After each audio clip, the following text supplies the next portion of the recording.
एक 7 साल की छोटी लड़की को उसके टीचर मैथ्स पढ़ा रहे थे।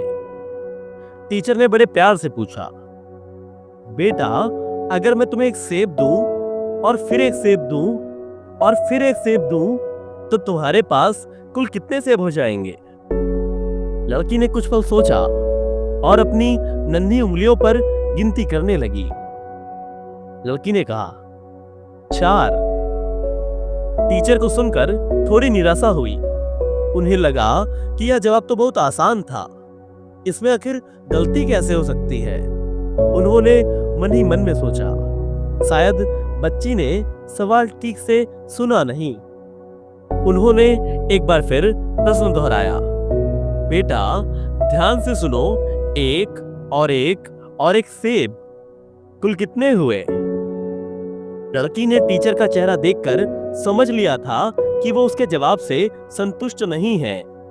इस बार उसके दिमाग में सही जवाब देने से ज्यादा टीचर को खुश करने की चिंता थी।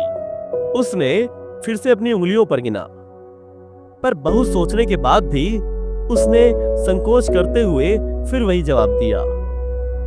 लड़की ने कहा, 4।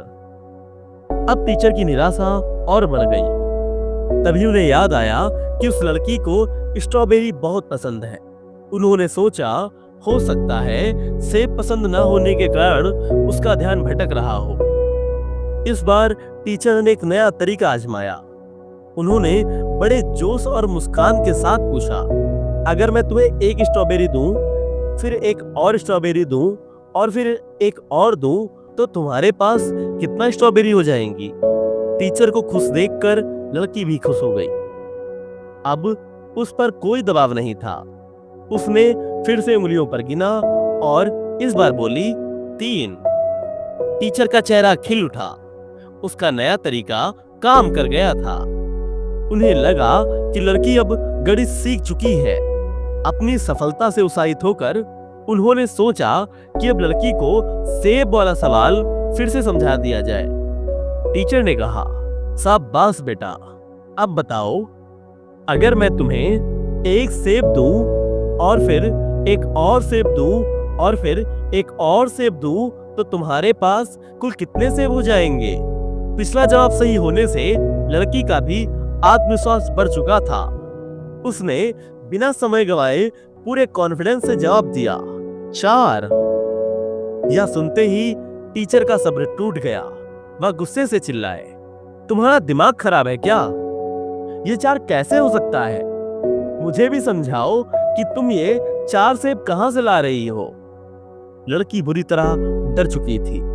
उसकी आंख में आंसू आ गए थे और उसने कांपते हुए टूटे शब्दों में कहा, क्योंकि मेरे बैग में पहले से ही एक सेब है। दोस्तों, अक्सर हमारी जिंदगी में भी ऐसा होता है ना, जब सामने वाले का जवाब या व्यवहार हमारी उम्मीद के मुताबिक नहीं होता तो हम आपा खो बैठते हैं। हम उसे गलत मान लेते हैं बिना यह जानने की कोशिश किए कि उसके जवाब के पीछे का क्या तर्क था, उसकी सच्चाई क्या थी। अलग अलग माहौल और अनुभवों में पले बड़े होने के कारण हम सबका चीजों को देखने का नजरिया अलग अलग हो सकता है। इसलिए अगली बार जब आपको किसी का जवाब या काम अटपटा लगे तो गुस्सा करने की बजाय या उसे गलत ठहराने की बजाय आप एक पल रुकिएगा और यह जरूर सोचिएगा कि कहीं ऐसा तो नहीं है कि मैं भी उस छुपे हुए चौथे सेब को नहीं देख पा रहा हूं।